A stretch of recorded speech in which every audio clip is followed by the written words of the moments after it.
Les voûtes de nos églises. Ce diaporama est une invitation à regarder davantage la voûte de nos trois belles églises rouennaises, Saint-Maclou, la cathédrale et Saint-Ouen.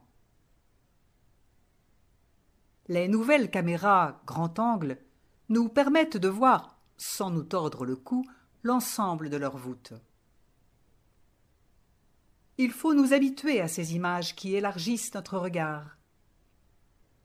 Ces trois églises sont, à l'extérieur, extrêmement différentes, avec des styles qui vont du premier gothique au gothique flamboyant, en passant par le gothique rayonnant.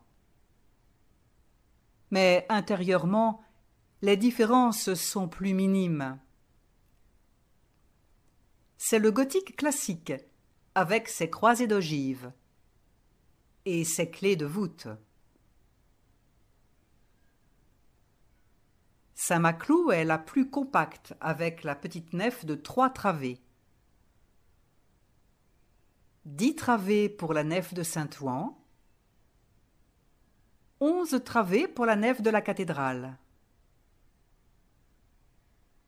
Saint-Maclou présente une tour-lanterne qui inonde de lumière le centre de l'église, particulièrement lorsque le soleil vient la frapper.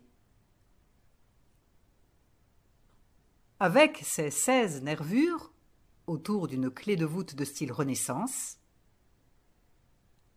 les 4 piliers de la croisée du transept ont à supporter la flèche en pierre de Barthélemy.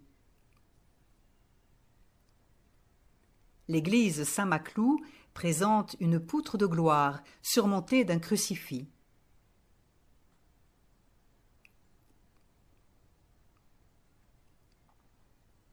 Voici une vue du chœur, prise d'en haut.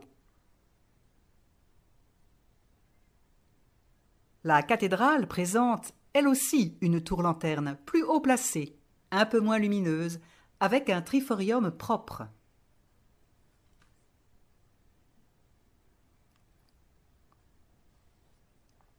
L'œil se porte aussi sur les 4 piliers de la croisée du transept qui ont à supporter la charge considérable de la flèche de fonte d'Alavoine. Ils ont tenu bon lors des bombardements de 1944. La longue voûte de la nef conduit le regard jusqu'à la rose et l'orgue. Le chœur et ses 5 travées.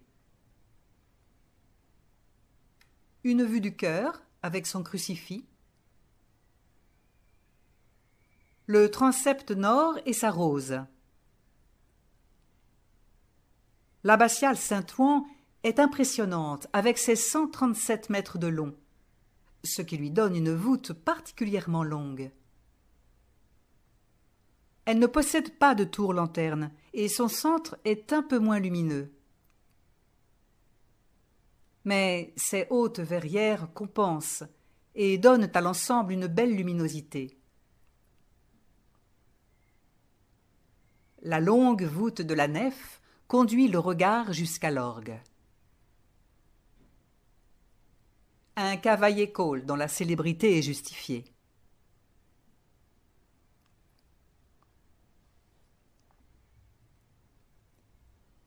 Cette longue voûte a servi d'écran en avril 2014 pour le spectacle Gothique frémissant.